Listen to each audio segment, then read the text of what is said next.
बिस्मिल्लाहिर्रहमानिर्रहीम अस्सलाम वालेकुम दोस्तों किसान वीरो।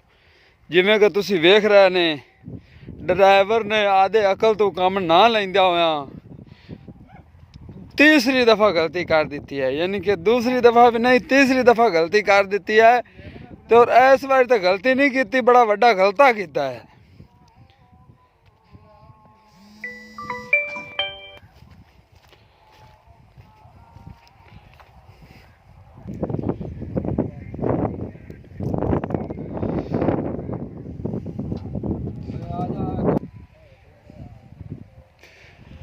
हुण जी गाजी नू गाजी छिकण आया सी ते गाजी किहड़ा उन्होंने नहीं छिक सका, लिहाजा हुण एक 75 आ रही है, वो इन्हू पिछू धक्केगा, अगू इनू ये छिकणगे ते तां जाके उम्मीद है बिठाला निकलेगा।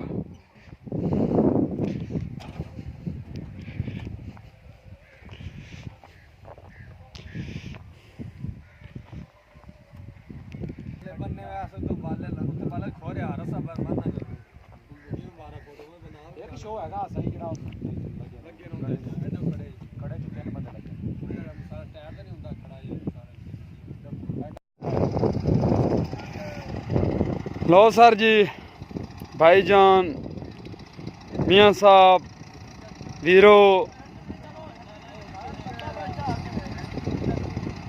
मैसी फर्गूसन 375 जड़ा कि अपने कोल मैं अक्सर इनकी वीडियो बनाता रहना ईरानी इंजन विच।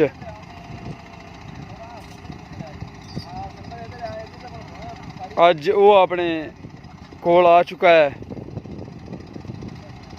हुण वेने कि की बनता है।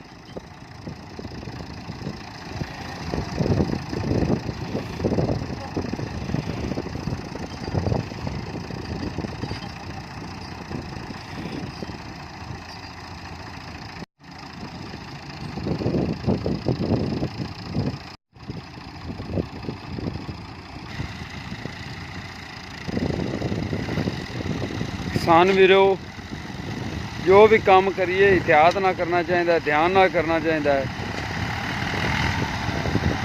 लो जी आ गल हैगी सी, लेकिन इहदे विच टाइम हुण तां कोई नहीं लगा। अगर ट्रैक्टर ना हुंदे तां फिर बड़ा टाइम भी लगना सी। और वेख लो कि टाइम बहुत ज़ाया हुआ है। तीसरी दफ़ा दा ट्रैक्टर इत्थे रुक रही है। एतकी उम्मीद है कि हुण सोच रहे हैं कि राह बदला जाए। किसान वीरो, इस वीडियो के नाल ही तुसीं मैनू दिओ अपने भाई आसिफ अली नूं इजाज़त। इंशाअल्लाह अगली वीडियो नाल फिर मिलांगे। अल्लाह निगहबान, रब राखा।